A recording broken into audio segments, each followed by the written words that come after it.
My name is Ludo van der Gun, and in the summer of 2023 I was doing anthropological research in Mongolia.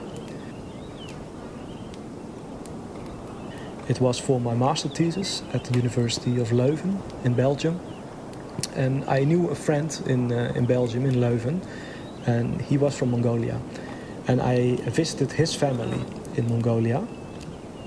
And some family members, they lived in the capital, in Ulaanbaatar, which is very much characterized by the market economy. And other family members, they live on the steppe, 1,000 kilometers away from the capital, and they are nomadic herders, pastoralists.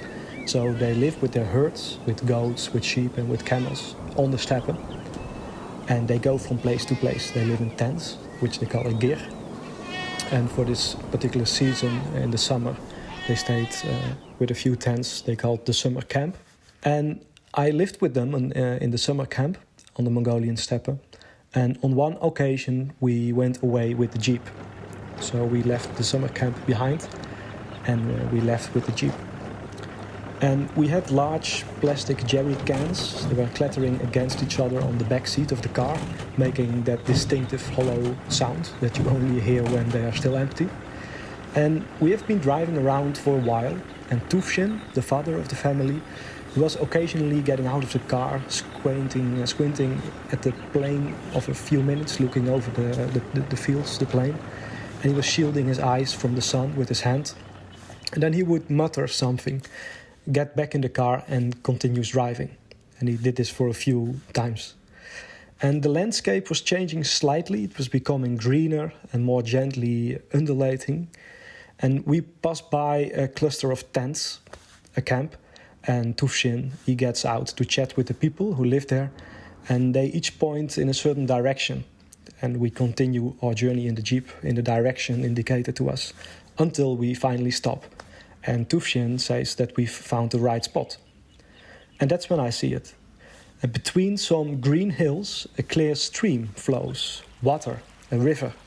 And after a few days at the summer camp, where we had been sparing with the water that was already there, it was abundant here in the river.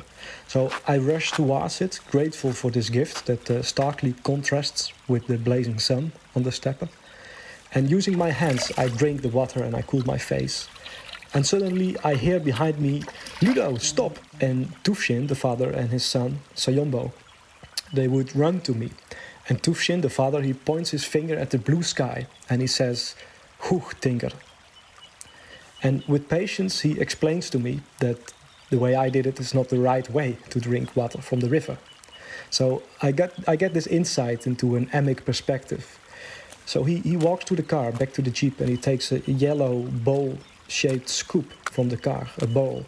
And he squats by the river and scoops very gently the water into the bowl. And then he steps a few meters away from the river, and then he drinks from it carefully. So I had overlooked the relationship between the people on the steppe and Hoogtinger, or Tengri.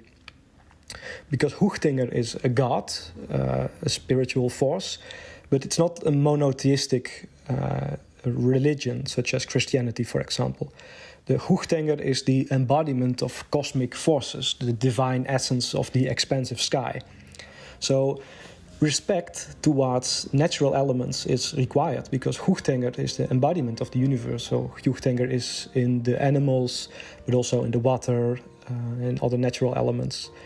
And I had overlooked this reciprocal relationship that they have with Hoogtinger because they depend on these natural elements like the water in the river and the animals. So they act very respectfully towards these natural elements because they depend on it. There is this reciprocal relationship between them and Hoogtinger. So this was this moment that I got this emic insight, the respect for these natural forces that were part of Hoogtinger, the embodiment of cosmic forces in Mongolia.